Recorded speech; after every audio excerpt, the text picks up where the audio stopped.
Vous écoutez Ici Rueil. Bienvenue à tous, chères auditrices et auditeurs. La médiathèque nous ouvre ses portes. Ce lieu vivant, ouvert à la découverte et au partage.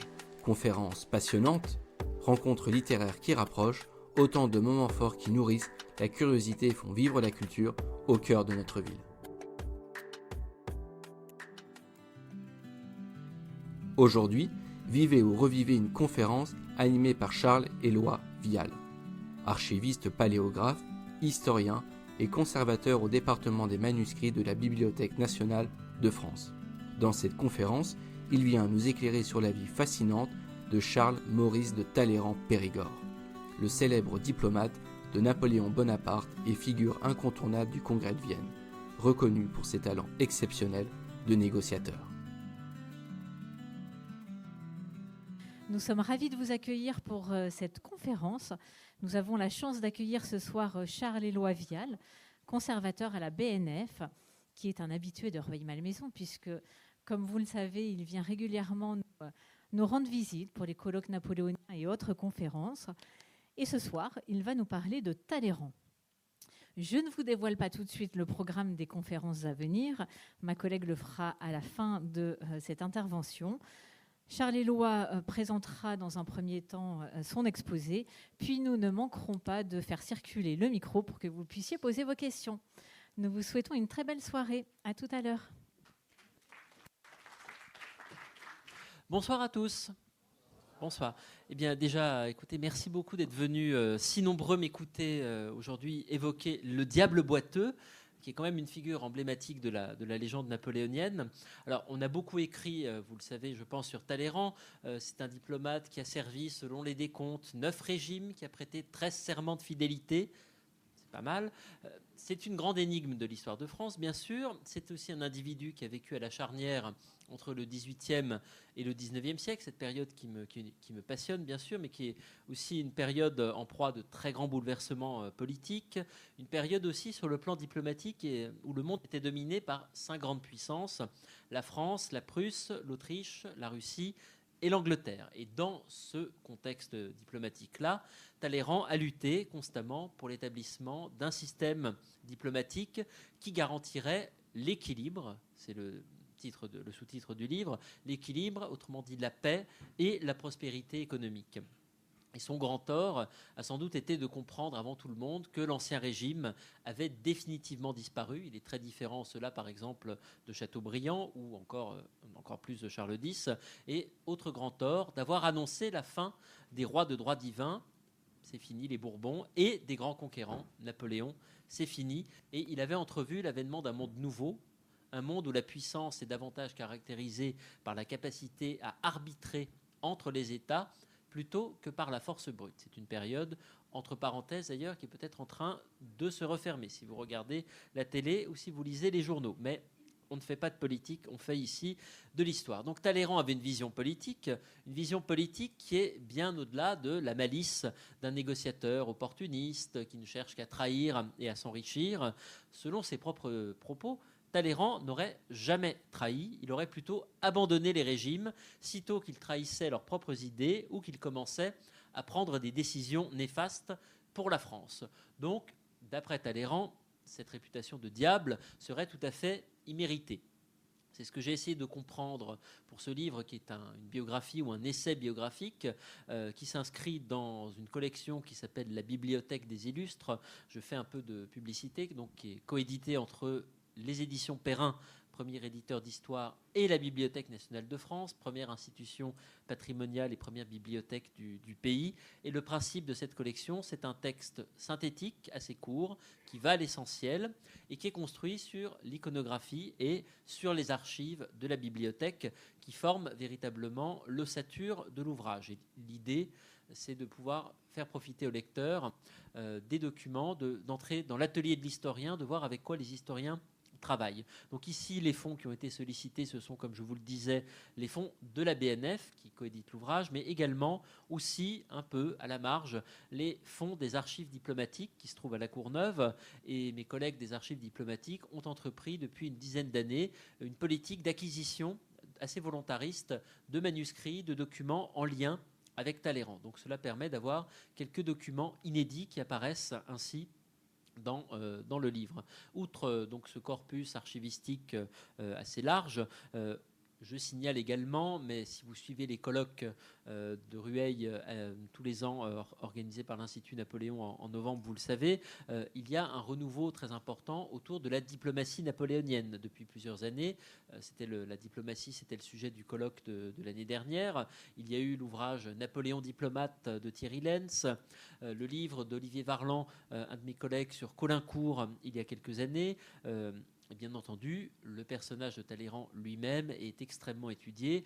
Vous avez lu, je pense, la biographie d'Emmanuel de Varesquiel, parue en 2003, qui est un des meilleurs ouvrages historiques des 25 dernières années, ou encore des biographies plus classiques, plus anciennes, comme celle de la Cour Gaillet, en 4 volumes, si je me rappelle bien, dans les années 1930. Donc on a un personnage très connu, beaucoup d'archives, et on est dans un contexte de renouvellement, d'effervescence presque, historiographique.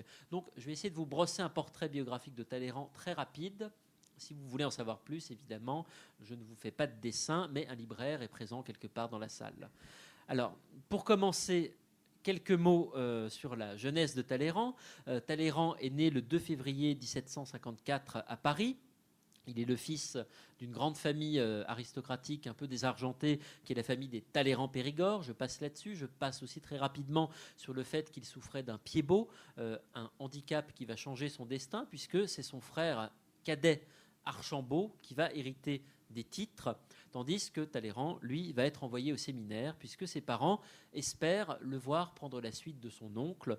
L'oncle de Talleyrand était le futur archevêque de Reims. Il était coadjuteur de l'archevêque de Reims. Et l'archevêché de Reims, c'est un des plus riches du royaume. Cela aurait permis de renflouer les finances de la famille et d'assurer au moins 2 générations de Talleyrand-Périgord à la tête de l'archevêché de Reims, tout comme par exemple les Rohan trustaient d'oncle en neveu, et pas de père en fils bien sûr, mais d'oncle en neveu, les évêchés de Strasbourg et de Bordeaux au XVIIIe siècle. Donc je vous montre ici, pour commencer cet exposé, une vue de Paris. Alors est-ce que ça marche, ce bidule? Oui, une vue de Paris, puisque ça me paraissait intéressant de montrer là le quartier natal de Talleyrand, qui est le quartier de Saint-Sulpice à Paris.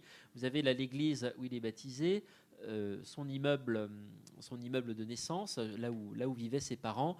Vous avez également le collège d'Harcourt, un peu plus haut, ici, si je vois bien. Non, pardon, excusez-moi, ça c'est le Luxembourg. Là, voilà, ici, qui est l'endroit où il fait ses études théologie. Donc on a ici toutes les premières années de la vie de Talleyrand qui sont condensées dans cette simple planche de l'Atlas de Paris. Donc Talleyrand est un jeune étudiant en théologie. Il assiste le 11 juin 1775 au sacre de Louis XVI à Reims, avant d'être à son tour ordonné prêtre le 18 décembre 1779. Il est furieux de devoir entrer dans les ordres, alors qu'il était vraisemblablement athée, et il aurait dit cette phrase remarquable: « On me force à être prêtre, on s'en repentira ».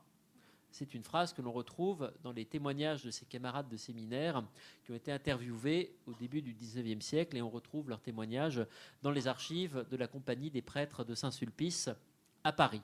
On y découvre également un témoignage d'un autre camarade de séminaire qui explique que l'abbé de Talleyrand-Périgord, comme on l'appelle à l'époque, son principal intérêt dans la vie, c'est de se faire friser à la mode et certainement pas de lire son bréviaire. Alors, malgré tout, Talleyrand est maintenant prêtre, et le fait d'appartenir au clergé lui garantit une ascension sociale extrêmement rapide. Grâce à son oncle, donc, qui est devenu entre-temps archevêque de Reims, Talleyrand devient de 1780 à 1785 agent général du clergé, c'est-à-dire celui qui est chargé d'administrer les affaires temporelles de l'Église de France. L'Église de France, premier propriétaire foncier du royaume. Donc c'est une responsabilité absolument colossale. Et en quelques années, Talleyrand va découvrir les questions financières extrêmement complexes, mais il est très bon en mathématiques et très à l'aise avec les questions d'argent. Il découvre également les jeux de pouvoir, de politique, et on se rend compte que Talleyrand est très à l'aise dans ce monde politico-financier. On retrouve ici dans les archives de l'Agence générale du clergé, qui se trouve aux archives nationales, quelques traces de son travail. On retrouve par exemple son habitude déjà à l'époque de dicter à un secrétaire et d'écrire très peu lui-même en réalité. Et on trouve également quelques lettres de personnages de premier plan. Ici, vous avez une lettre à l'abbé de Périgord qui est signée de Vergennes. Alors Vergennes, c'est le secrétaire d'État aux affaires étrangères de Louis XVI. C'est un très grand diplomate. C'est un des défenseurs de l'alliance franco-autrichienne, alliance franco-autrichienne qui était matérialisée sous Louis XV et sous Louis XVI par le mariage avec Marie-Antoinette.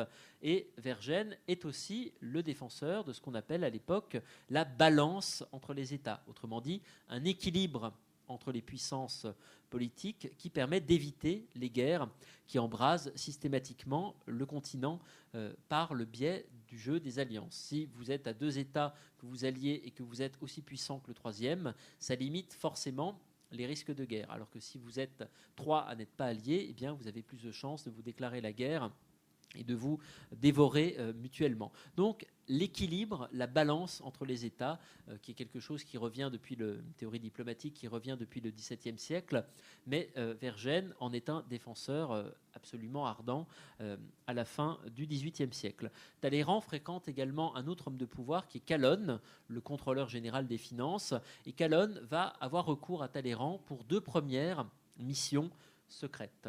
On est à la toute fin de l'Ancien Régime. Une de ces deux missions est connue. Talleyrand sert, on va dire, d'agent de liaison. Si vous avez vu un James Bond ou un film d'espionnage de ce genre, agent de liaison avec Mirabeau. Mirabeau, le futur grand révolutionnaire, qui est à l'époque, à la fin de l'Ancien Régime, envoyé à Berlin pour espionner, observer plutôt l'état de l'économie, de la société, de l'armée, de la politique prussienne, juste au moment de la mort de Frédéric II de Prusse. Et vous voyez que Talleyrand échange avec Mirabeau, et vous avez ici des lettres qui sont déjà chiffrées, ce qui veut dire que Talleyrand, comme un diplomate expert, sait déjà chiffrer sa correspondance. Donc ça, c'est une correspondance qui avait été publiée. Plus intéressant, au cours de mes recherches, j'ai pu trouver des documents sur une autre mission. Début 1787, Talleyrand joue ce même rôle d'agent de liaison avec le duc de Lauzun, qui est envoyé non pas à Berlin, mais à Londres pour observer les milieux politiques anglais. Il y avait eu un traité économique signé entre la France et l'Angleterre en 1786, et Calonne voulait savoir comment ce traité était accueilli par l'opinion anglaise. Et il en reste une cinquantaine de lettres qui sont inédites, qui sont des lettres de Talleyrand à Lauzun et de Lauzun à Talleyrand. Et Talleyrand, il parle un peu de lui. Il explique, entre autres, qu'il trouve l'affaire du collier complètement ridicule et qu'il trouve Marie-Antoinette un peu bébête, passez-moi l'expression. Et Talleyrand y explique également comment il collabore avec Calonne comme petite main du pouvoir au moment de l'organisation de la première assemblée des notables, qui est le premier pas vers la convocation des États généraux. Donc, Talleyrand, petite main du pouvoir, et ses remarques sur Marie-Antoinette montrent que Talleyrand, en réalité, fréquente assez peu la cour de Versailles. Talleyrand est plutôt un homme des salons parisiens. Il est plutôt dans l'entourage du duc d'Orléans. Donc plutôt des salons réformateurs, libéraux, et pas à la cour où on a plutôt des personnalités plus conservatrices, plus proches du roi. Donc pour vous résumer rapidement donc ces premières années, Talleyrand a une jeunesse en réalité très studieuse. Il fréquente le monde politique, il fréquente la haute finance parisienne, il fréquente un peu le monde diplomatique. On voit également qu'il s'amuse beaucoup.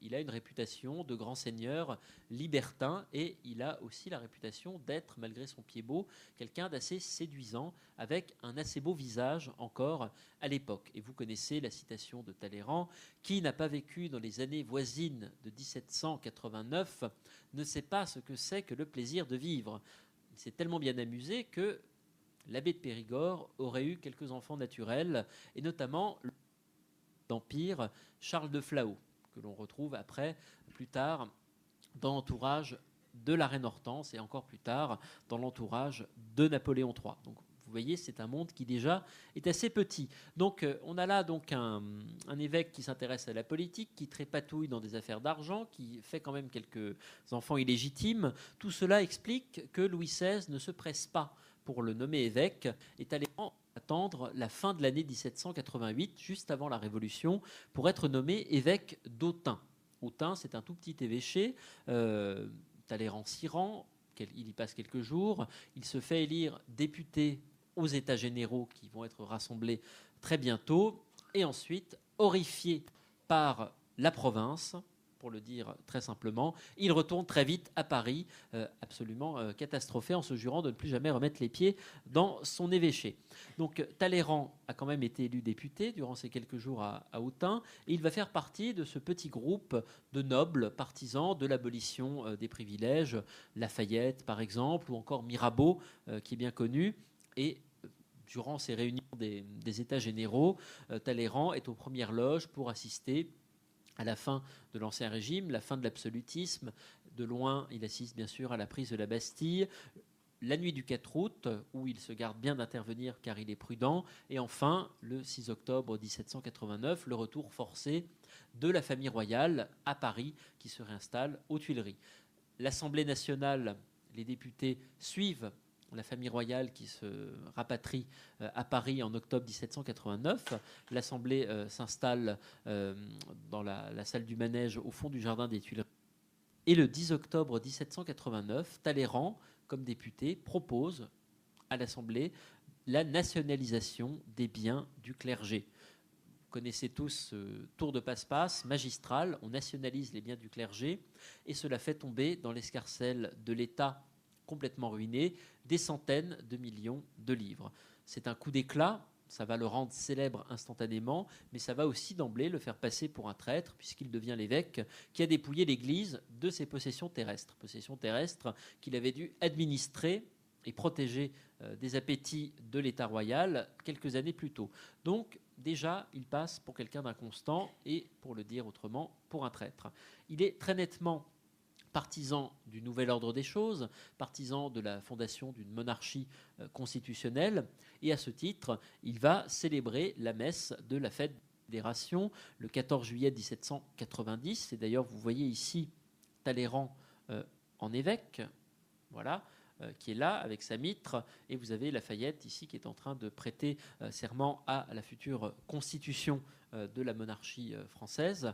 Donc, Talleyrand est vraiment impliqué comme député et là comme évêque, mais il démissionne de son évêché dès le mois de janvier 1791 parce que l'Église, ça ne l'intéresse plus. Il a compris qu'être évêque ne lui rendra pas plus de service, qu'il ne montera pas plus haut, et ce qui l'intéresse, c'est faire de la politique. Cependant, quelques mois plus tard, arrive la fameuse tentative de fuite de la famille royale qui est rattrapée à Varennes en juin 1791. Et à ce moment, Talleyrand comprend que la Révolution va prendre très vite un tour beaucoup plus radical, que la monarchie constitutionnelle, dont il est tout à fait un partisan, ne va pas durer, qu'elle est sans doute condamnée à l'avance.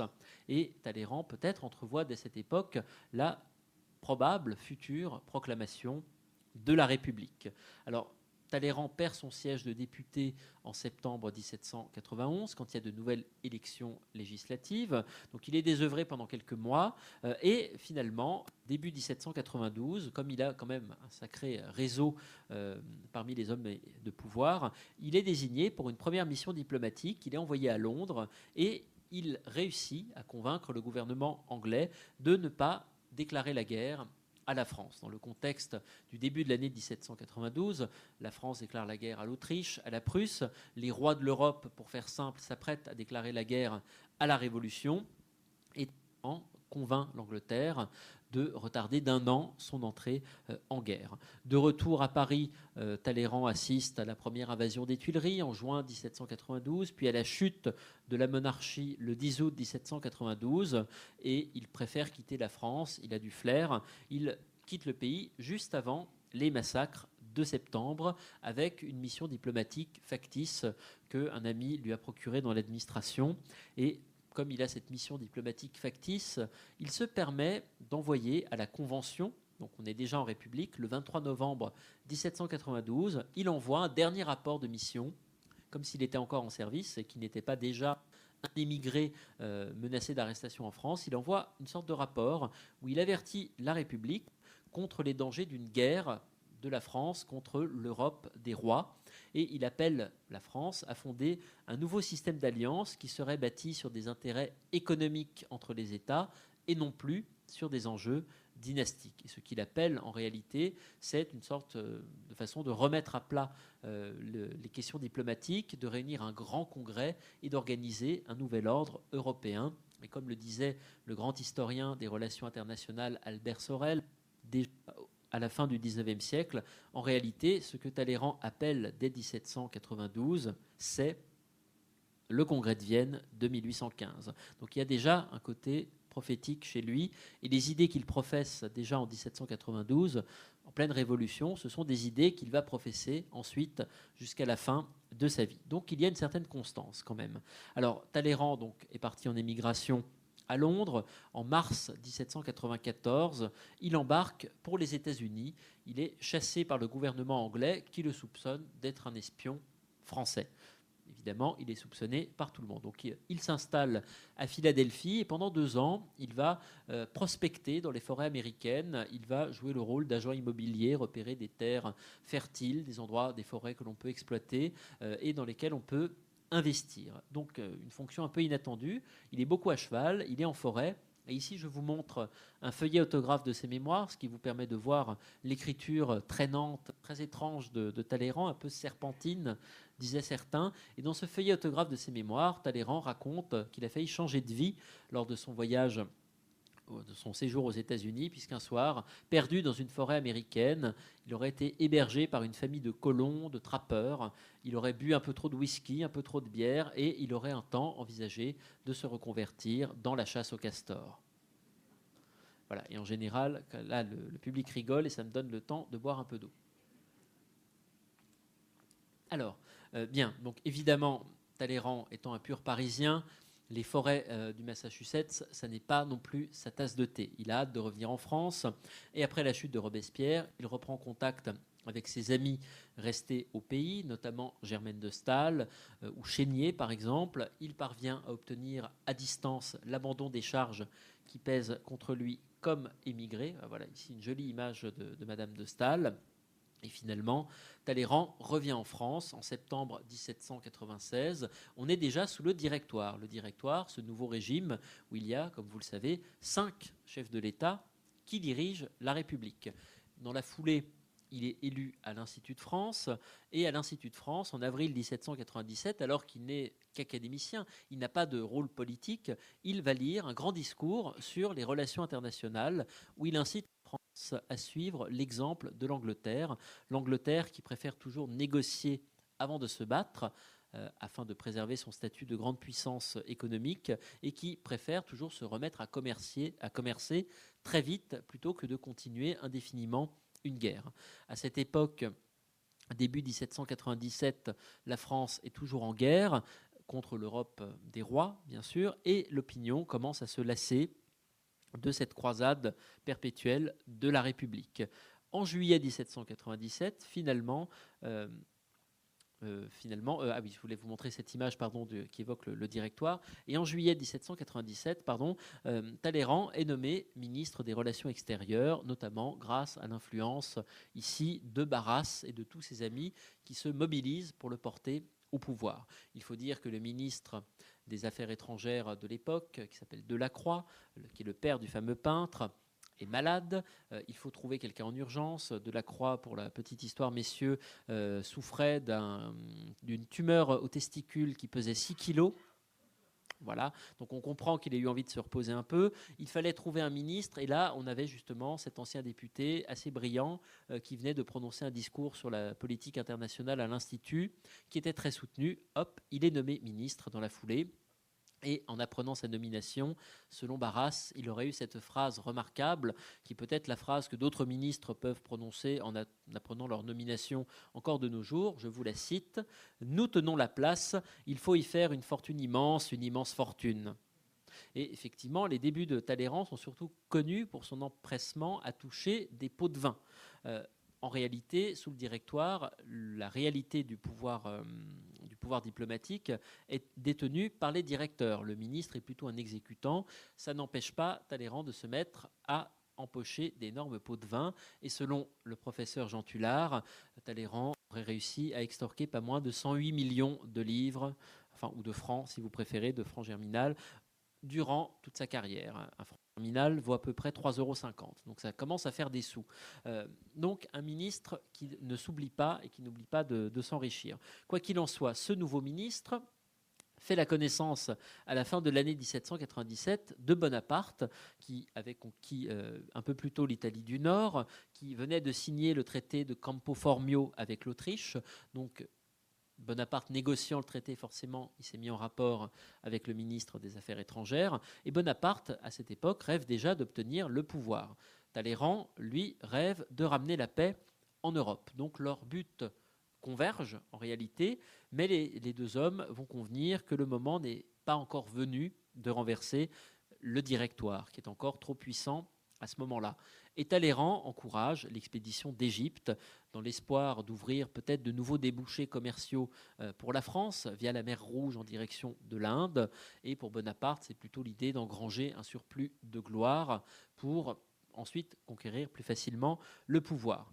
Quoi qu'il en soit, Bonaparte parti en Égypte, Talleyrand finit par perdre patience parce que le Directoire enchaîne les défaites militaires, reprend la guerre avec l'Autriche d'ailleurs, refuse de négocier la paix avec l'Angleterre, et tout ça en n'ayant plus un sou en caisse.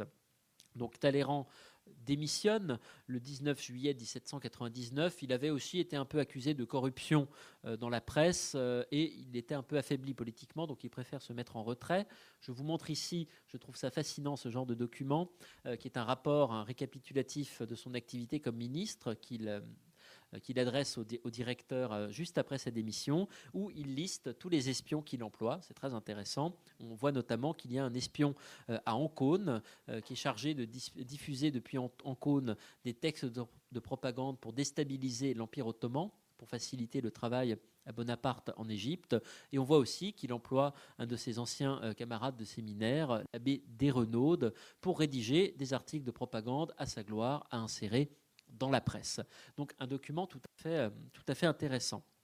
Alors, Bonaparte revient, Talleyrand se rallie sans hésiter à lui et il l'aide à préparer son coup d'État. Et sans surprise, bien entendu, Talleyrand retrouve son portefeuille de ministre au lendemain du 18 Brumaire. Et là, on bascule dans une autre période qui nous intéresse beaucoup plus ici à Malmaison, qui est la période du Consulat.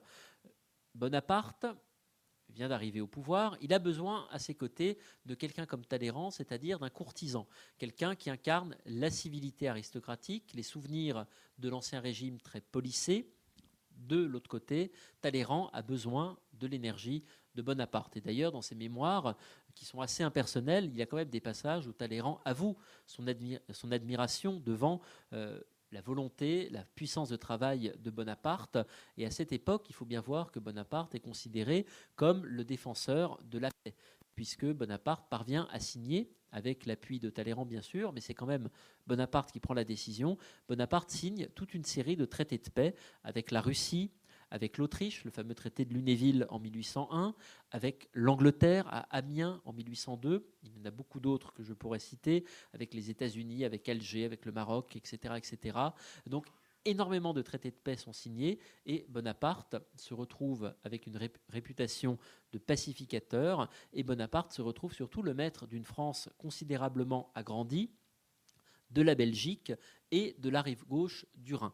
Une France agrandie, une France puissante et une France en paix pour la première fois depuis 1792.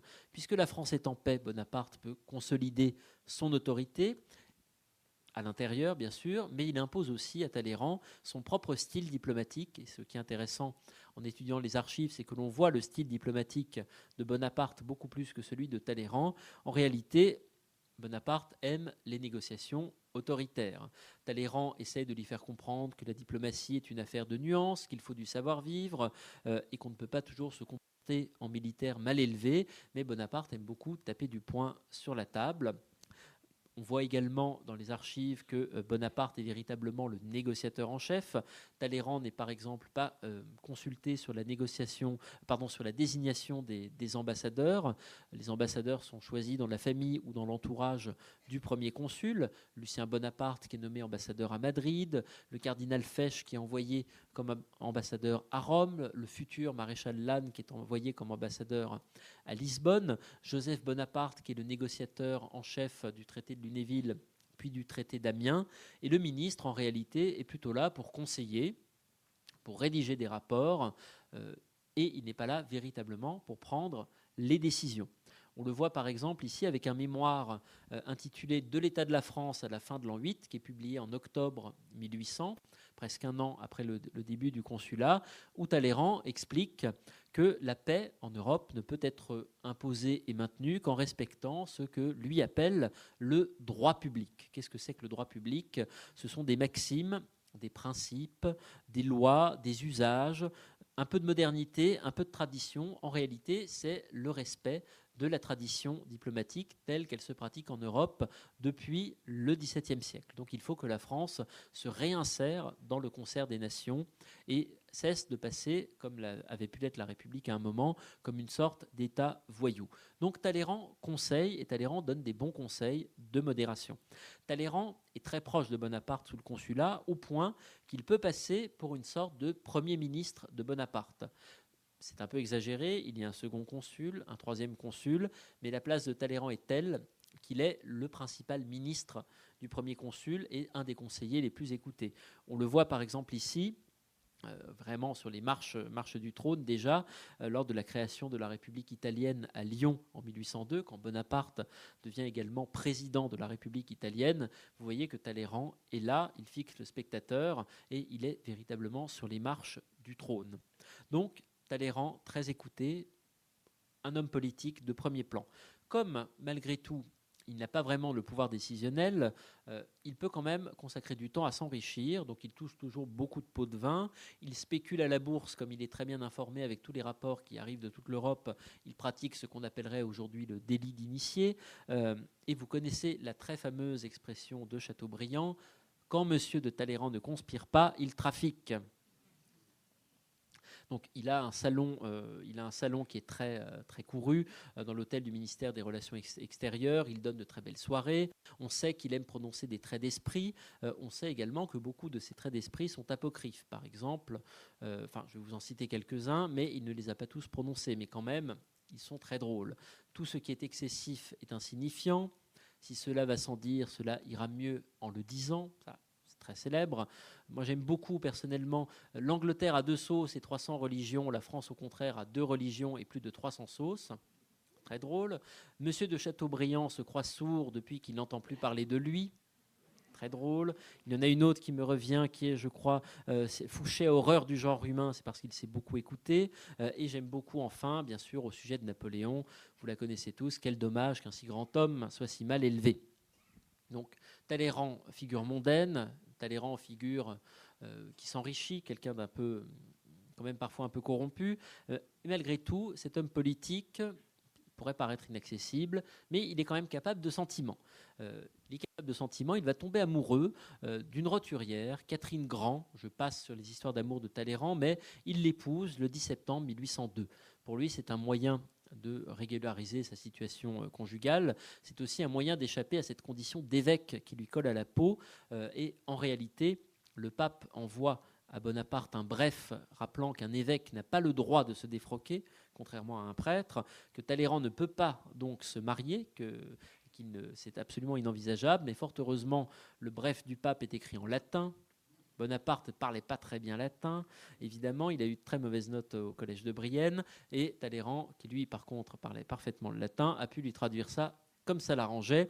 Donc Talleyrand se marie, il trouve même un curé pour célébrer son mariage, en plus du maire, donc un mariage tout ce qu'il y a de plus régulier, mais un mariage malgré tout qui ne fut pas heureux.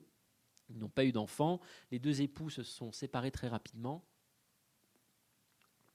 et cela a permis à Talleyrand, bien entendu, de continuer à accumuler les maîtresses et Madame de Talleyrand, les amants. Mais en tout cas, les apparences sont sauves. Le ministre est marié, il ne vivait pas de notoriété publique avec sa maîtresse, quand même, c'était beaucoup mieux. Si vous voulez savoir à quel point Talleyrand avait fini par détester sa femme, si vous allez un jour au cimetière Montparnasse, à Paris, vous avez des très belles tombes. La tombe de Jacques Chirac, elle est très belle, il y en a très bien entretenue. Vous avez un endroit, un carré de pelouse. C'est la tombe de Madame de Talleyrand. Il lui a même pas payé une pierre tombale. J'aurais pu vous mettre puis vous mettre la photo. Donc on voit un couple pas très uni. Quoi qu'il en soit, donc Talleyrand marié, Talleyrand ministre, Talleyrand au quotidien. Talleyrand a sa manière à lui de travailler. Il se lève très tard le matin, il ne fait rien de la journée, il donne quelques entretiens, il donne un grand dîner le soir, il passe ensuite la soirée à des mondanités, il se couche très tard. Et en réalité, il se donne des airs de dilettante, il travaille énormément, mais il travaille la nuit. Il ne dort que quelques heures par nuit. Et il aime beaucoup donner cette impression qu'il ne travaille pas, que tous les conseils qu'il donne sont des sortes de fulgurances, jouer ce rôle d'oracle. En réalité, il travaille énormément, il réfléchit beaucoup, et toutes ses décisions sont mûrement pesées. Mais on voit qu'il aime les correspondances secrètes, les entretiens clandestins. Ici, je vous montre, j'aime beaucoup ce genre de petits billets, on en retrouve quelques-uns. Ce format carré, rectangulaire, est très caractéristique. Il avait des feuilles de papier dans sa manche, dans le revers de sa manche, et il donnait ses ordres à ses subordonnés depuis sa loge à l'opéra en sortant des petits bouts de papier de sa manche. Donc une façon de gouverner assez curieuse, et il pousse en réalité ses collaborateurs à travailler comme lui, c'est-à-dire non pas à travailler depuis sa loge d'opéra, mais à travailler sans céder à la précipitation de l'agitation de l'actualité, ne pas céder à la pression extérieure. On voit également que Talleyrand délègue énormément à ses collaborateurs. Il a trié sur le volet ceux qui travaillent avec lui, ceux qui l'entourent. Il y a des personnes comme par exemple d'Autrive, qui est l'archiviste du ministère, qui comprend comment Talleyrand pense, comment il fonctionne, et en réalité, ses secrétaires travaillent pour lui et écrivent des lettres qui font plus Talleyrand que nature. Et ce sont des méthodes de travail qui, évidemment, exaspèrent Napoléon, qui est un bourreau de travail, qui travaille en permanence, qui délègue très peu. Lui, Talleyrand est complètement aux antipodes de cette façon de faire. Alors, sa correspondance est rédigée par des secrétaires, mais il y a quand même quelques lettres qui sont rédigées directement par Talleyrand. On peut en retrouver dans les archives, comme ici une lettre top secrète à Alquier, qui est ambassadeur à un moment à Madrid, où il donne des informations stratégiques sur la marine française. Et là, c'est lui qui écrit la lettre, sans doute par crainte, malgré tout, de l'espionnage. Alors, autre élément important dans le travail de Talleyrand, c'est qu'il a alors je vous montre un almanach administratif, c'est pas très rigolo, mais Talleyrand a le mérite d'avoir reconstruit le ministère. En tant que ministre, sous la Révolution, pendant longtemps, la France n'a quasiment plus de relations diplomatiques avec l'étranger. Il n'y a que 76 agents au sein de son ministère quand il prend le poste en 1797. Et petit à petit, il va y avoir de plus en plus d'agents. Le budget du ministère va augmenter, passer de 4 millions à 10 millions quelques années plus tard. Le nombre d'ambassades, grâce à Talleyrand, va passer de 6 à 29, c'est quand même énorme. Il va rouvrir 69 consulats, donc il va disposer d'informateurs sur tout le continent, mais surtout, si Bonaparte, comme je vous le disais, ramène la paix en Europe, Talleyrand, lui, grâce à ses ambassades et ses consulats, redonne une voix à la France et fait en sorte que la France soit présente partout à l'étranger. Donc un rôle, là aussi, de long terme, mais ce réseau diplomatique exceptionnel qu'est la France, là, c'est Talleyrand qui œuvre vraiment pour le reconstituer. Donc Talleyrand et Bonaparte ont construit une œuvre de paix, mais c'est une œuvre de paix, vous le savez, qui ne va pas beaucoup durer, puisque dès 1803, la guerre avec l'Angleterre va reprendre, notamment parce que la France est devenue trop puissante, avec ses agrandissements de la Belgique, de la rive gauche du Rhin, et puis ensuite de l'Italie du Nord. La France est trop puissante, les équilibres géopolitiques ne sont pas respectés, et cela déplaît à Londres d'avoir une France trop puissante. Et ici, je vous montre des instructions autographes de Napoléon à Talleyrand, avec cette écriture de Napoléon qui est aussi, et même plus atroce que celle de Talleyrand. Et là, les instructions de Talleyrand sont de se montrer odieux en public avec l'ambassadeur d'Angleterre pour marquer la rupture des relations diplomatiques et la reprise de la guerre. Donc Napoléon a cette façon de personnaliser les relations diplomatiques à l'extrême et cette façon de monter systématiquement sur ses grands chevaux qui déplaît beaucoup à Talleyrand. Talleyrand qui, comme je vous le disais, est plutôt l'homme de la nuance, de la modération. Bonaparte, lui, c'est plutôt l'homme de la force. C'est pas vraiment quelqu'un qui est apte à négocier. Donc Talleyrand commence à être déçu par Bonaparte avec la reprise de la guerre, mais il continue à le soutenir parce qu'il n'y a pas d'autre alternative pour le pays. En mars 1804, Talleyrand va jusqu'à conseiller à Bonaparte de faire fusiller le duc d'Enghien, ce lointain cousin de Louis XVI, qui est accusé de conspirer contre la France, parce qu'à cette époque, Talleyrand pense sincèrement que le retour des Bourbons est impossible et plongerait le pays dans la guerre civile. Et finalement, Talleyrand soutient le passage à l'Empire le 18 mai 1804. Talleyrand, sous l'Empire, devient grand chambellan, en plus d'être ministre. Donc il est responsable des grandes cérémonies, de l'étiquette. C'est un sujet qu'il connaît parfaitement, de par son passé à la cour de Versailles et par sa culture aristocratique. Talleyrand a aussi compris à quel point Napoléon est sensible au protocole, aux flatteries, aux hommages qui lui sont rendus. Et cela explique sans doute le sourire ironique qui est le sien ici sur la célèbre peinture de David. Mais je vous en reparlerai tout à l'heure en conclusion. Alors, dans les années qui suivent, les premières années de l'Empire, Talleyrand est le premier à comprendre que Napoléon voit trop grand, qu'il voit trop loin et qu'il commet des erreurs majeures. La guerre reprend avec l'Autriche en 1805, avec l'Autriche même et la Russie, pardon. 1806, c'est la guerre contre la Prusse et la Russie cette fois-ci. 1806, c'est également l'instauration du blocus continental qui interdit à l'Europe théoriquement de commercer avec l'Angleterre. 1806, c'est également la réorganisation de l'Allemagne au sein de la Confédération du Rhin qui est soumise à la France. Donc vous avez toutes ces grandes victoires militaires, Austerlitz, Iéna, Friedland. Et c'est un moment où Napoléon consolide sa puissance sur tout le continent, mais en réalité, Napoléon écrase, Napoléon va trop loin et braque les autres souverains de l'Europe qui déjà à cette époque commencent à en avoir assez de la domination française. Et Talleyrand est le premier et le seul d'ailleurs à implorer Napoléon de pratiquer plutôt une politique de l'équilibre. Talleyrand essaye de convaincre Napoléon d'atténuer les conditions du traité de paix après Austerlitz qui sont absolument écrasantes pour l'Autriche. C'est ce dont il parle ici dans cette lettre à son ami dans cette lettre de Dautrive à Talleyrand où on analyse un peu les conséquences d'Austerlitz, mais je ne veux pas non plus être trop long. Mais donc Talleyrand se montre vraiment l'homme de la nuance et de la modération, l'homme du compromis en réalité, et pourtant Napoléon force Talleyrand à se montrer implacable, ce qui lui déplaît. Alors pour le consoler, Napoléon donne à Talleyrand le titre de prince de Bénévent. Il va lui donner plus tard le titre de vice grand électeur de l'Empire, ce qui fait dire à Fouché d'ailleurs que c'était le seul vice qui lui manquait. Mais surtout, c'est un titre qui lui donne le droit de présider le Sénat, ce qui sera également important plus tard. Et donc de plus en plus, Talleyrand est considéré comme le seul individu fréquentable de l'Empire, un prince, un diplomate doté de bonnes manières. Au contraire, l'empereur semble dominateur, mal élevé, implacable, et Talleyrand acquiert une réputation de diplomate de bonne volonté, mais ligoté par un maître absolument odieux. Et tout cela rehausse encore sa réputation en Europe. Donc, l'entente, en réalité, entre Talleyrand et Napoléon, conclue en 1797, se brise en juin 1807, lorsque Talleyrand voit Napoléon discuter avec le tsar Alexandre battu à Friedland les conditions du traité de Tilsit, une alliance entre la France et la Russie, mais une alliance factice, car elle ne respecte pas les grands équilibres géopolitiques et qu'elle ne peut qu'amener une nouvelle guerre d'ici à quelques années. Et à ce moment, Talleyrand décide de démissionner.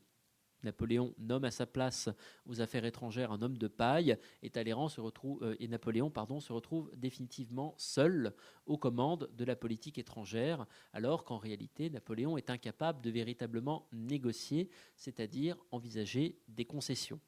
Donc Talleyrand n'est plus que grand chambellan, il va chercher à diminuer la puissance de Napoléon au point de lui donner de très mauvais conseils. Par exemple, il laisse l'empereur envahir l'Espagne et mettre Joseph Bonaparte sur le trône espagnol en 1808.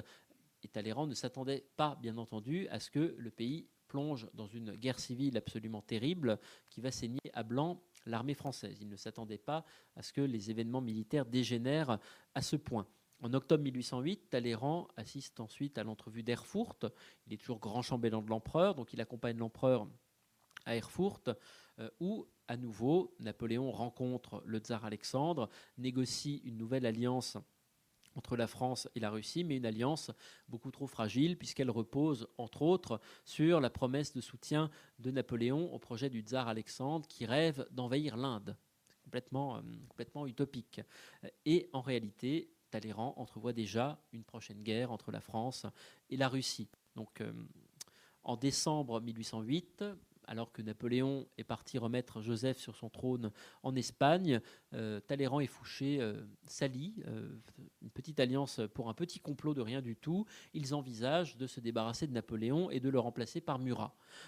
Napoléon l'apprend alors qu'il se trouve à Madrid. Il rentre à Paris en catastrophe et le 29 janvier 1809, il y a cette fameuse scène dramatique aux Tuileries où Napoléon humilie Talleyrand et lui prononce cette fameuse phrase « Vous êtes de la merde dans un bas de soie ». En réalité, il ne l'a pas prononcé, mais c'est tout comme, tellement la scène a été violente. Et Talleyrand, en semi-disgrâce, se met à fréquenter les salons royalistes du Faubourg Saint-Germain, ce qui est une façon de montrer son mécontentement. Donc là, on est vraiment à l'apogée de l'Empire. C'est l'Empire des 130 départements. En 1810, Napoléon épouse Marie-Louise. La France donc, compte 44 millions de sujets. On est vraiment à l'apogée de l'Empire. Napoléon n'a jamais été aussi puissant. Et pourtant, Talleyrand voit le désastre arriver car il se doute qu'une telle puissance ne peut amener qu'une nouvelle crise. C'est ce qu'on retrouve, par exemple, ici, je vous montre les archives, les notes plutôt de Prosper de Barante, un ancien préfet de l'Empire, qui note ici, je trouve ça très amusant, que M. de Talleyrand et Fouché avaient souvent prévu la chute de Napoléon, et toujours pour aviser de se tirer d'affaire. Je trouve la phrase extraordinaire. Talleyrand se met à vendre ses conseils à l'Autriche, puis au tsar Alexandre. À ce moment-là, Talleyrand trahit Napoléon parce qu'il considère que Napoléon ne sert plus que sa propre ambition et a cessé de servir les intérêts de la France. Et effectivement, les événements vont lui donner raison. Je ne vous résume pas, je pense que vous connaissez tous, le désastre de la campagne de Russie de 1812, qui va faire presque 200 000 morts parmi les Français, 190 000 prisonniers français, 130 000 déserteurs. C'est un désastre militaire qui va consacrer la légende de l'ogre, que vous avez ici à l'écran. Mais pourtant, malgré cette défaite cuisante en Russie, Napoléon refuse de négocier en 1813, continue à combattre et perd une à une ses conquêtes. Et Talleyrand, de son côté, commence à préparer la fin en reprenant contact avec Louis XVIII, exilé en Angleterre, et qui est le grand aumônier de Louis XVIII en Angleterre. Eh bien, c'est son oncle, archevêque de Reims en exil, qui est toujours de ce monde et avec qui il reprend contact, grâce à qui il reprend contact avec le roi. Donc on arrive en 1814. L'Empire s'écroule. Talleyrand fait preuve d'une habileté extraordinaire, ça a été très souvent commenté, puisque Talleyrand s'arrange pour rester à Paris au moment où l'impératrice Marie-Louise, les ministres, la cour impériale prennent la fuite devant l'armée russe. Donc Paris est envahi par les Russes, Paris est occupé, et Talleyrand se retrouve seul dignitaire du régime dans Paris, et comme il est toujours vice-grand électeur de l'Empire, il convoque le Sénat prononce la déchéance de Napoléon et rappelle Louis XVIII sur le trône. Et c'est ainsi, pour simplifier bien sûr là aussi, mais c'est ainsi du côté de Talleyrand que l'on peut résumer la première chute de Napoléon en 1814. Napoléon qui est exilé, comme vous le savez, sur la toute petite île d'Elbe. Talleyrand, de son côté, retrouve le portefeuille des Affaires étrangères. Il est désormais ministre de Louis XVIII. Mais tout n'est pas parfait parce que beaucoup craignent à l'époque que Louis XVIII ne ramène, ou n'essaye en tout cas de ramener la France en direction de l'Ancien Régime. Alors je vous montre ici très rapidement un document remarquable. Ce sont les procès-verbaux du Conseil du Roi, où l'on voit que Talleyrand évite de se mêler des affaires intérieures et qu'il ne s'occupe que de diplomatie. On voit aussi que plus le temps passe, plus c'est l'entourage du roi, le comte d'Artois, l'abbé de Montesquieu, donc des personnalités plutôt réactionnaires qui prennent la parole, et tous ceux qui ont de l'expérience de la machine administrative léguée par l'Empire, tous ceux qui savent comment marchent les affaires, sont réduits au silence. Donc Talleyrand ne prend pas ses distances, mais Talleyrand reste très prudent. Et de toute façon, il a d'autres chats à fouetter, puisque de septembre 1814 à juin 1815, Talleyrand est à Vienne, où il joue un rôle central au cours du fameux congrès de Vienne, qui doit reconstruire un nouvel ordre européen sur les ruines de l'Empire de Napoléon.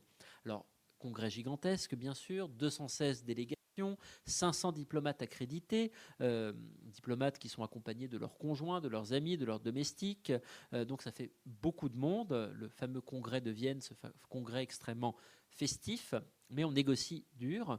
Et Talleyrand se retrouve face à des diplomates redoutables, comme ici, que vous avez à l'écran l'Autrichien Metternich, l'Anglais Castlereagh, le Prussien Hardenberg, le Russe Nesselrode, donc les représentants des 4 grands vainqueurs de Napoléon. Et face à eux, Talleyrand, très habilement, la première chose qu'il fait, c'est réussir à semer la discorde entre eux afin d'obtenir une place à la table des négociations, malgré que la France ait été vaincue.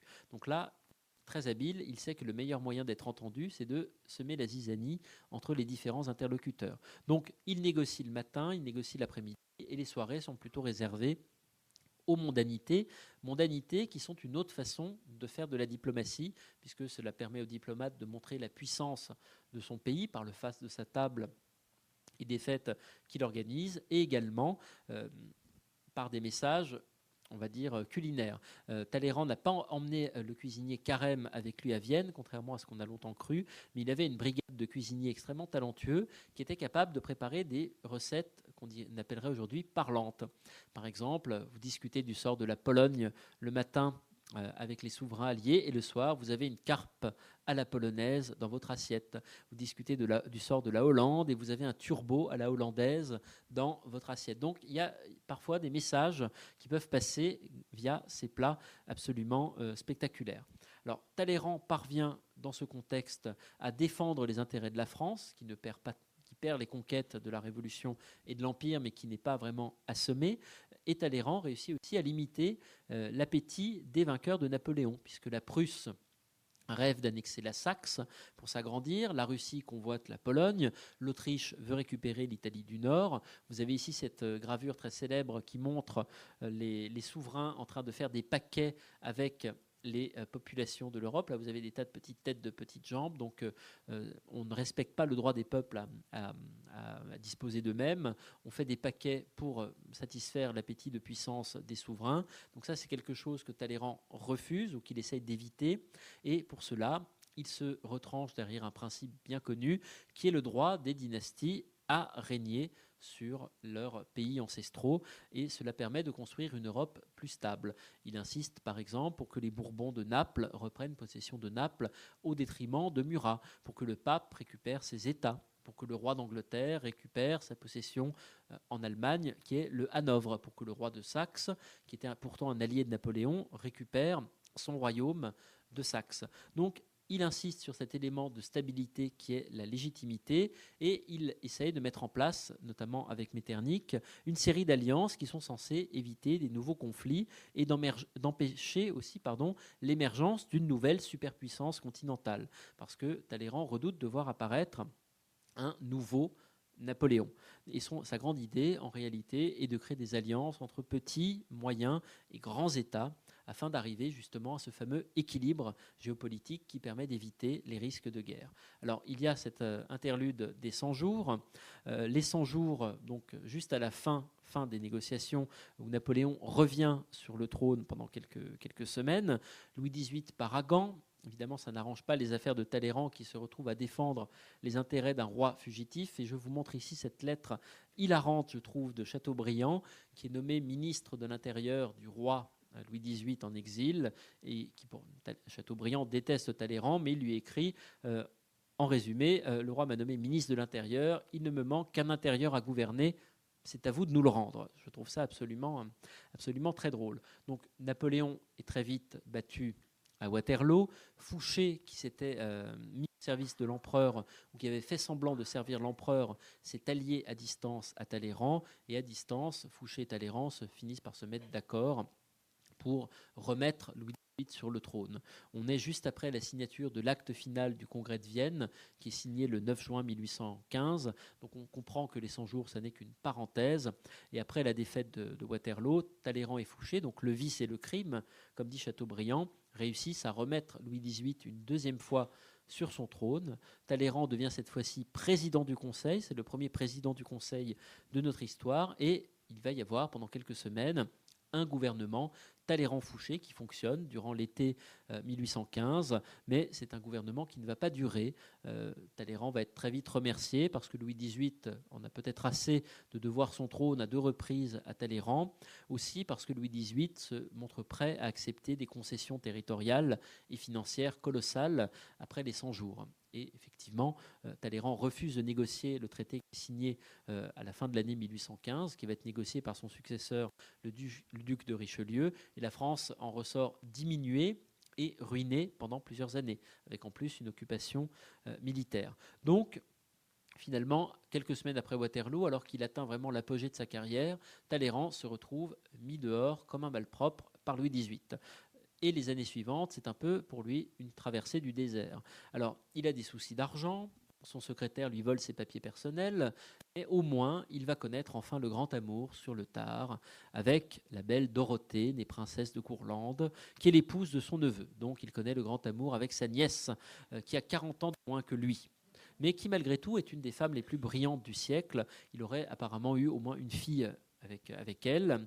Donc, il voyage beaucoup en sa compagnie et Talleyrand s'occupe également, il est notamment le mentor du jeune Adolphe Thiers, futur historien, journaliste et futur homme politique dont on connaît la carrière. Talleyrand finance également un journal, le National, qui est un quotidien où il rédige des articles sur la diplomatie.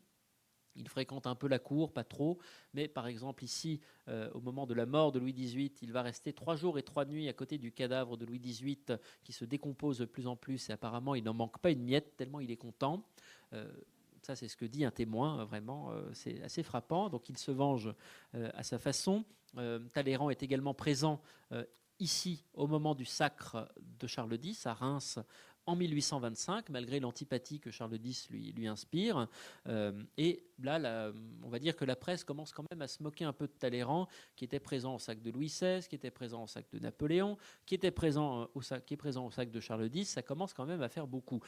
Et malgré tout, à cette époque, Talleyrand est à nouveau un des seuls à pressentir qu'il va y avoir un changement de régime, car le nouveau roi Charles X, vous le savez, et je fais simple et je m'en excuse, mais Charles X est accusé à nouveau de vouloir chercher à rétablir l'ancien régime.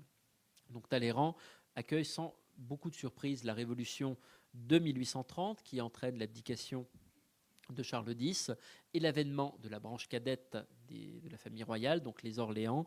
Les Orléans et ce que Louis-Philippe met en place, c'est une monarchie libérale, à l'anglaise comme on dit, donc un régime avec 2 chambres où le roi règne mais ne gouverne pas. Et ce système-là, c'est ce que Talleyrand appelle de ses voeux en réalité depuis 1789, une monarchie constitutionnelle pour la France avec un prince libéral, le duc Louis-Philippe d'Orléans, qui devient roi des Français. Alors justement, ici je vous montre un dernier tableau. On reconnaît Talleyrand ici de profil, devant l'estrade où Louis-Philippe prête serment comme roi des Français en août 1830. Et l'artiste qui a peint ce tableau, vous le voyez, l'a représenté exactement dans la même posture que pour le sacre de Napoléon par David. Donc c'est un sacre d'un nouveau genre, après le sacre de Louis XVI, celui de Napoléon, celui de Charles X. Là, on a un sacre sans onction. Mais malgré tout, ah oui, je peux, excusez-moi, vous renvoyer à l'Histoire des sacres, ouvrage collectif que vous voyez ici sur la table du libraire, qui vient de sortir, qui est un ouvrage auquel j'ai participé et que j'ai dirigé aux éditions Perrin, qui revient notamment sur cette idée de réinvention du sacre sous Louis-Philippe, sans onction, sans cet aspect sacré de la monarchie, et on essaie de réinventer de nouvelles cérémonies. Donc quoi qu'il en soit, Talleyrand se rallie à Louis-Philippe. Louis-Philippe a besoin de grands noms pour légitimer sa monarchie et Talleyrand accepte de devenir ambassadeur à Londres. Il est trop vieux pour être ministre à ce moment, mais c'est un anglophile, il défend l'alliance franco-anglaise et comme il l'écrit, il faut que la France et l'Angleterre... Ça marche encore ? Oui, pardon. La France ne doit pas songer à faire ce qu'on appelle des alliances. Elle doit être bien avec tout le monde et seulement mieux avec quelques puissances. Que quelques États soient ou ne soient pas disposés à la paix, il faut que la France et l'Angleterre déclarent qu'elles la veulent et que cette volonté émanée des 2 pays les plus forts et les plus civilisés de l'Europe s'y fasse entendre avec l'autorité que leur puissance leur donne. Donc, en gros, pour lui, une alliance franco-anglaise, une entente cordiale, c'est le meilleur moyen d'éviter une guerre sur le continent européen.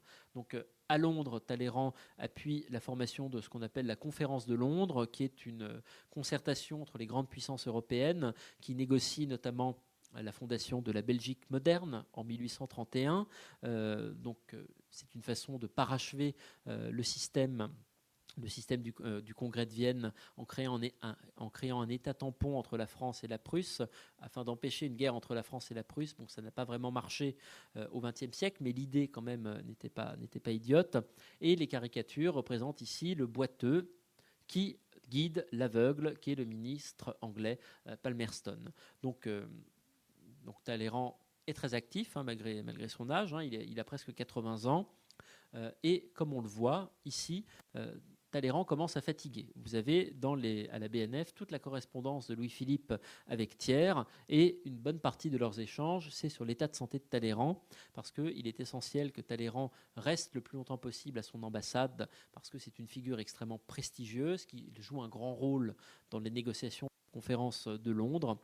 Et finalement, Talleyrand s'accroche le plus longtemps possible, mais finalement, en novembre 1834, même le roi finit par admettre que Talleyrand est trop vieux pour continuer à exercer ses fonctions, et il l'autorise à démissionner.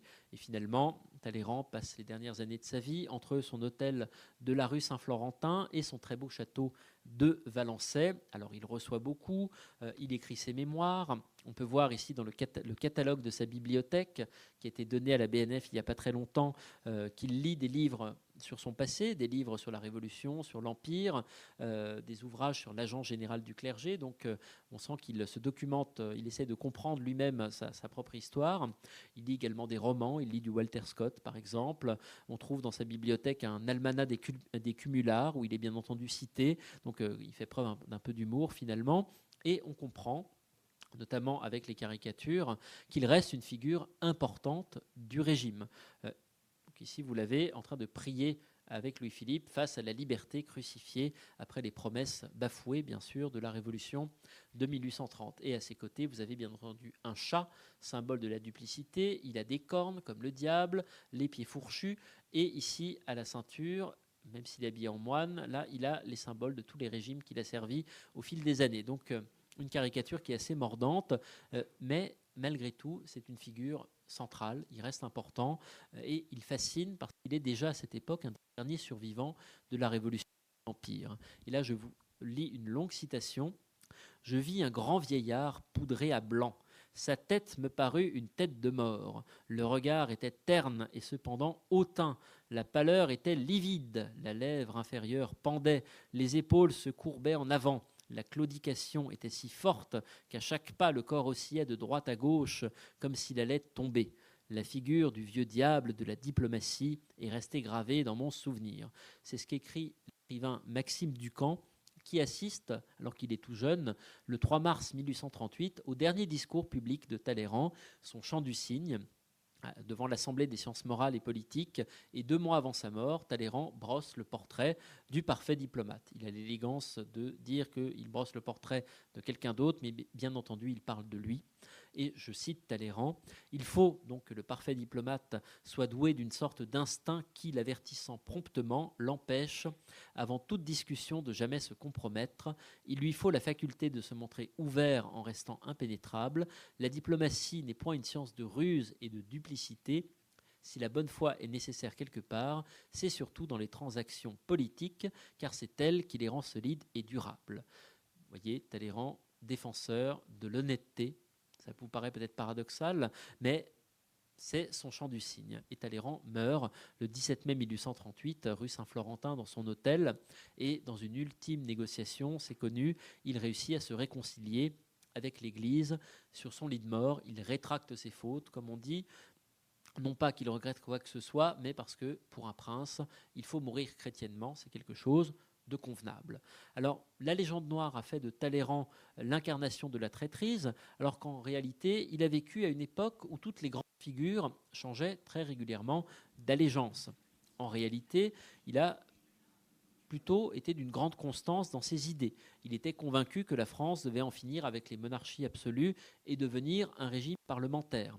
Il était aussi un autodidacte, ça j'en ai pas parlé, mais il a appris son métier de diplomate sur le tas, en lisant, mais il a quasiment inventé le métier de diplomate, ou plutôt, il a fait admettre que la diplomatie est un métier qui doit être pratiqué par des spécialistes formés aux questions juridiques notamment, et que la diplomatie, les ambassades notamment, ne doivent pas être confiées à des courtisans nommés simplement en raison de leur naissance, de leur fortune, ou simplement aussi, très important pour Talleyrand, que la diplomatie ne doit pas être menée seule par des chefs d'État qui ne suivent que leur ambition et pas forcément l'intérêt général. Donc là, vous voyez, pareil, si vous allumez la télé, que vous la regardez 5 minutes, ce sont des idées qui sont quand même assez actuelles. Et finalement, sa carrière pose la question de qu'est-ce que c'est qu'un diplomate. Ça n'est pas seulement quelqu'un qui parle au nom d'un chef d'État, c'est un individu qui est capable de peser au mieux les intérêts supérieurs du pays qu'il sert. Et pour ça, il faut aussi comprendre les intérêts de l'autre et comprendre l'autre. Et ça, c'est peser les intérêts de l'Europe, c'est ce que Talleyrand a réussi à faire avec le Congrès de Vienne. Je vous montre ici pour finir l'acte final du Congrès de Vienne, qui n'était pas parfait, il est vrai, mais le Congrès de Vienne a réussi à éviter un nouveau conflit au niveau européen jusqu'en 1914, jusqu'à la Première Guerre mondiale. C'est l'Europe du Congrès de Vienne. Et cet exemple de Talleyrand, de modération, de recherche de l'équilibre, inspire toujours les diplomates actuels. Songez par exemple à Henry Kissinger, le plus grand diplomate américain du XXe siècle, qui avait même fait sa thèse sur le Congrès de Vienne avant de devenir diplomate. Donc pour lui, Talleyrand était vraiment un modèle. Alors pourquoi la malédiction de Talleyrand ? Bon, même s'il n'était pas parfait, comme je vous l'ai dit, mais peut-être par son apparence, moqué par tous les caricaturistes. Il avait sans doute mal vieilli, il était devenu très laid en vieillissant. Son avidité, bien entendu, a beaucoup joué contre lui. Et pourtant, Talleyrand affirme dans ses mémoires n'avoir jamais mis les intérêts d'aucun parti, ni les miens propres, en balance avec les vrais intérêts de la France, qui d'ailleurs ne sont, dans mon opinion, jamais en avec les vrais intérêts de l'Europe. Là aussi, une phrase qu'on peut méditer. Donc sa réputation de traître, d'où vient-elle ? Non pas de ses idées politiques, mais sans doute de ses ennemis, notamment Napoléon, dans le mémorial de Sainte-Hélène, qui étrille Talleyrand en permanence, à l'égal avec Fouché et Marmont. C'est vraiment l'enfer personnel de Napoléon. Peut-être que la réputation détestable actuellement de Talleyrand vient aussi du cinéma, et sans doute que Sacha Guitry n'a pas aidé, puisque Sacha Guitry a contribué par le théâtre, par le cinéma, à figer dans la mémoire collective cette image de vieillard cynique, nonchalant, impassible. En réalité, Talleyrand était beaucoup plus que cette caricature de Sacha Guitry, brillante, très drôle, mais ça allait beaucoup plus loin que ça. Talleyrand était un partisan de la paix, quelqu'un qui a tourné le dos à tous ceux qui, au fil du temps, recherchait la guerre. Il avait un style et un esprit qui lui valent d'être considéré comme une des figures de la diplomatie actuelle. C'était un individu dont la compréhension du monde nouveau et la maîtrise des anciens usages ont réussi à façonner la géopolitique de l'Europe contemporaine. Et pour terminer, à tout prendre, Talleyrand avait de très bonnes raisons d'être fier de sa carrière. Il pensait que son œuvre de diplomate allait durer et qu'elle défierait le temps. Et il pensait lui-même devenir une figure légendaire qui allait continuer à inspirer. Et que nous dit-il ? Qu'a-t-il dit un jour ? Je termine là-dessus. Je veux que pendant des siècles, on continue à discuter sur ce que j'ai été, ce que j'ai pensé et ce que j'ai voulu. C'est ce qu'on était en train de faire ce soir. Je vous remercie.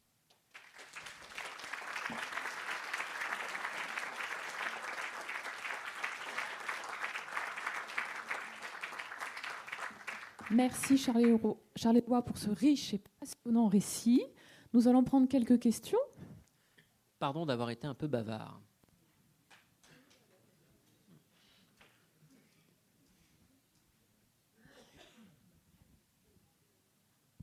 Toc toc, je fais comme vous.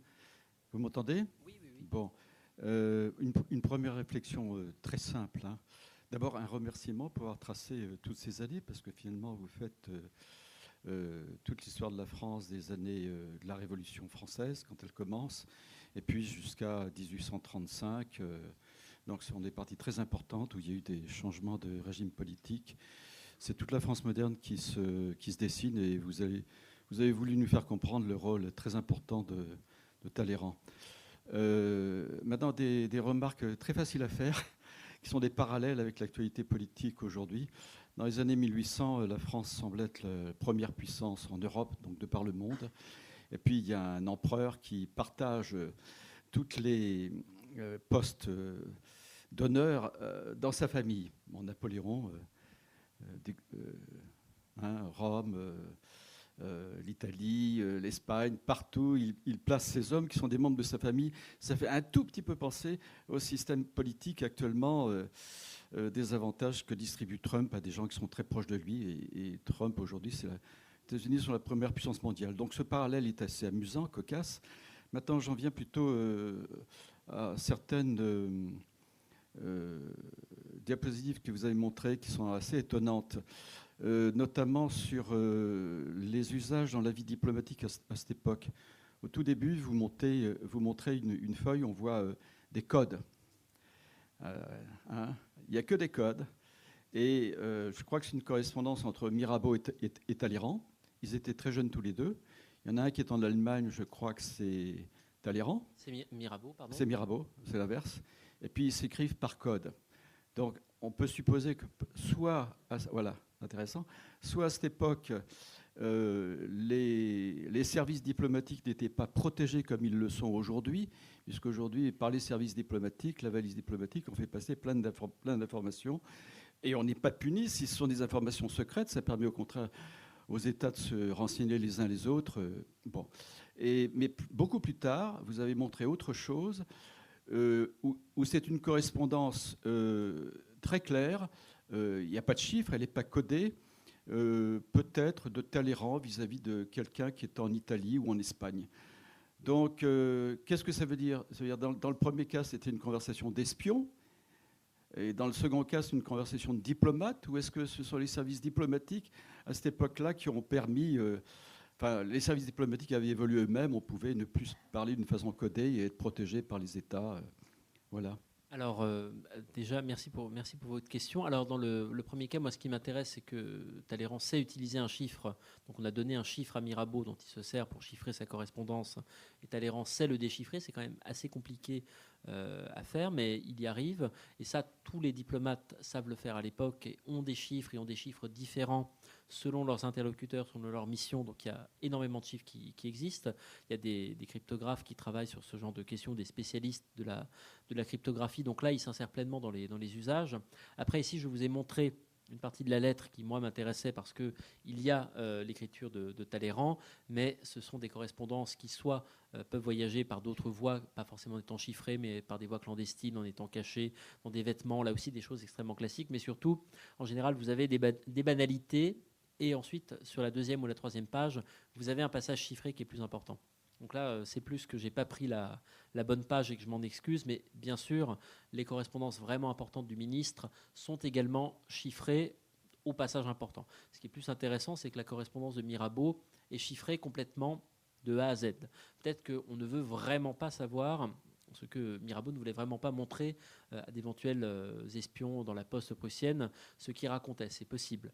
Là, on a vraiment un cas assez typique, je pense, sous l'Empire.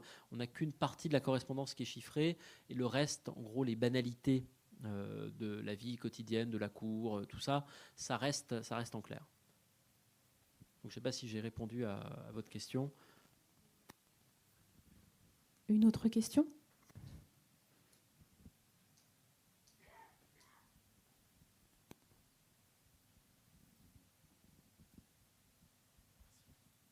Merci aussi pour votre exposé, effectivement très, très complet et assez époustouflant vu la période que vous couvrez. Moi, j'avais une question un peu provocatrice. Finalement, vous disiez que Talleyrand a été accusé d'être traître. N'était-il pas simplement un opportuniste ? Première question. Et deuxième, qui n'a rien à voir, c'est quand on voit le parcours de Talleyrand, donc, qui est un prêtre, un prêtre, et l'abbé Sieyès, qui est aussi un parcours assez extraordinaire pendant la Révolution. Quand vous comparez les deux personnages, certes qu'ils n'ont pas eu des destinées identiques, quelle réflexion cela vous donne, vous fait ? Alors, opportuniste, je suis tout à fait d'accord avec le terme, mais on peut dire ça différemment. C'est simplement un politique, Talleyrand, un politique jusqu'au plus profond de son âme. Donc, bien entendu opportuniste, et il n'a pas, contrairement à Sieyès, qui de ce point de vue-là, à mon avis, n'est pas un politique, c'est un penseur du politique, mais il n'a pas la souplesse du politique. Sieyès est fidèle à ses idées avec une énorme rectitude, et c'est ce qui va le bloquer en définitive dans sa carrière politique. On a deux trajectoires qui sont complètement différentes, entre d'un côté quelqu'un qui est plus un théoricien, et de l'autre côté quelqu'un qui est malgré tout un très grand pragmatique. C'est, je pense, ce pragmatisme qui montre les politiques d'un très très haut calibre, que l'on retrouve également chez Bonaparte, que l'on retrouve chez Fouché, et ça c'est quelque chose que Sieyès n'a pas, malheureusement. Sieyès a d'autres qualités, c'est un grand penseur, un théoricien, on s'est moqué de lui pour ça d'ailleurs, mais ça n'est pas quelqu'un qui, dans l'action politique, est capable de prendre ses décisions instantanées, qui montrent qu'on a quelqu'un d'un très grand calibre, comme Talleyrand le fait en 1814, en décidant de rester à Paris, et ça décide du destin de la France d'un seul coup, où je vous donne un autre exemple que j'ai tiré dans les mémoires d'un secrétaire à la fin du Directoire, la façon dont Fouché négocie le coup d'État du 18 Brumaire en se ralliant à moitié seulement à Bonaparte, en attendant de savoir comment les choses évoluent pour savoir s'il se rallie ou s'il fait arrêter Bonaparte. Et pendant ce temps, dit le secrétaire, il chante tellement il s'amuse. Donc là, on a des personnages qui sont dans une autre sphère, et il y en a malheureusement trop peu, sans doute, des personnages de ce genre-là, de ce calibre-là, dans le monde politique. Parce qu'ils sont vraiment, pour les historiens, ils sont fascinants à étudier. Une dernière question ?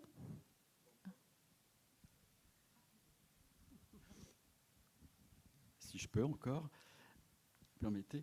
Alors, là aussi, dans les dates, le traité de Vienne, où Talleyrand avait un rôle tellement important, hein, a priori, j'ai cru voir qu'il avait été signé le 9 juin 1815, c'est ça l'année ? 9 juin 1815, donc bon. Juste avant Waterloo.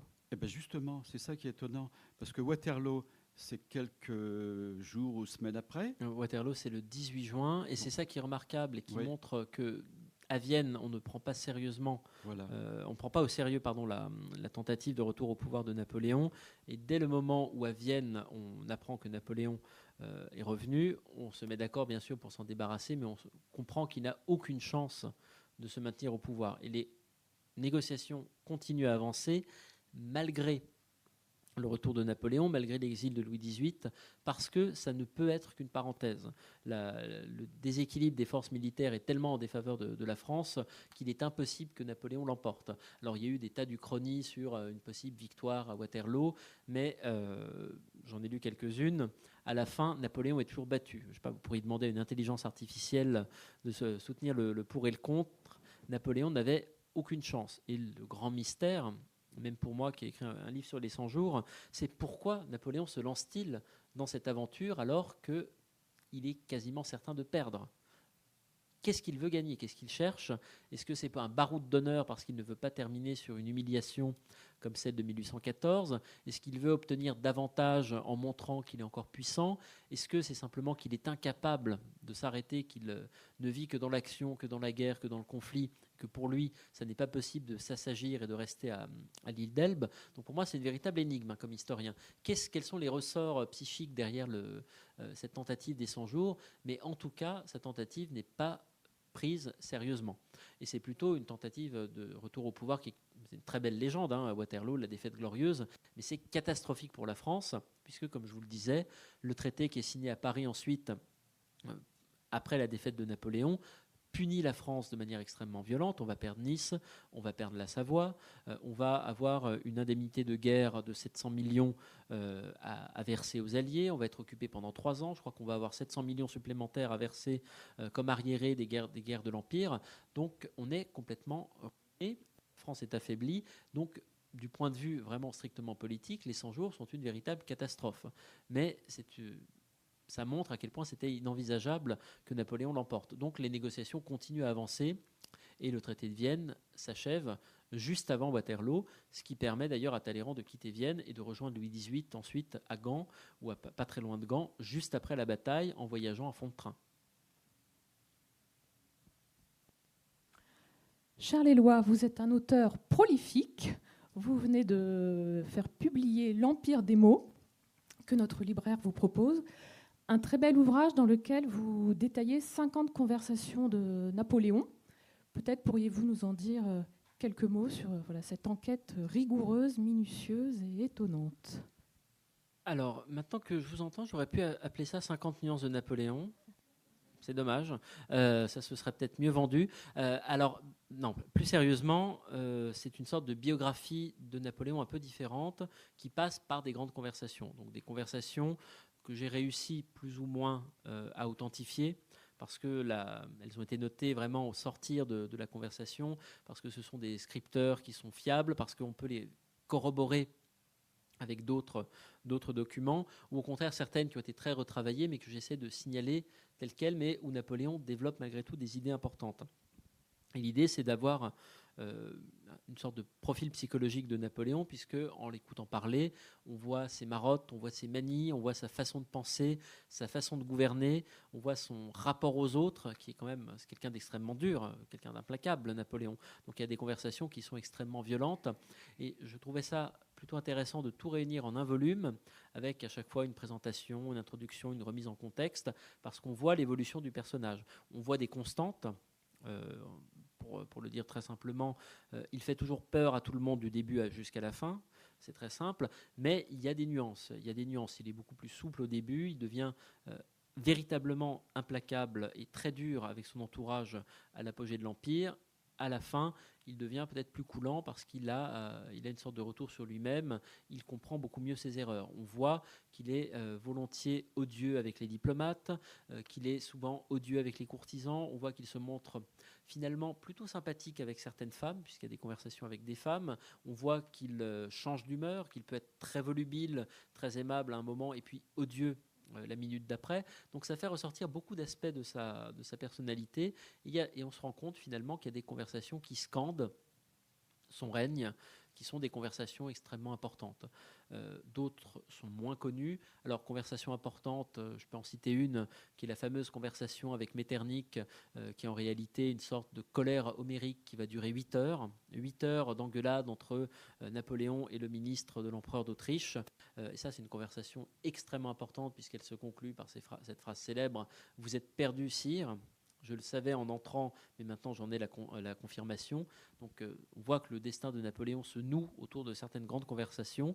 Et il y en a d'autres qui sont moins connues, mais qui nous font apparaître des facettes du personnage qui, moi, me paraissaient intéressants. Autre exemple, bien avant, la conversation entre Bonaparte en 1797 et Fersen, l'amant de Marie-Antoinette. C'est pas très connu qu'ils se sont rencontrés.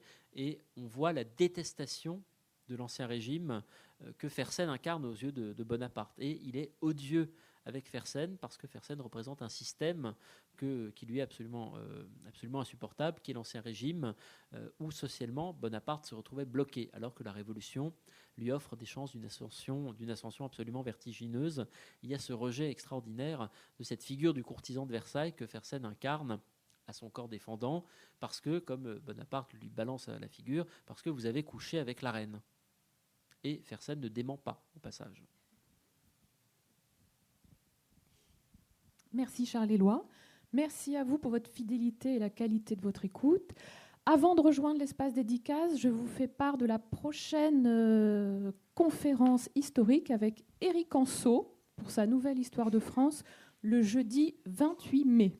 Vous pourrez réserver dès demain à l'accueil ou dès ce soir sur le site internet. Merci à vous, très bonne soirée.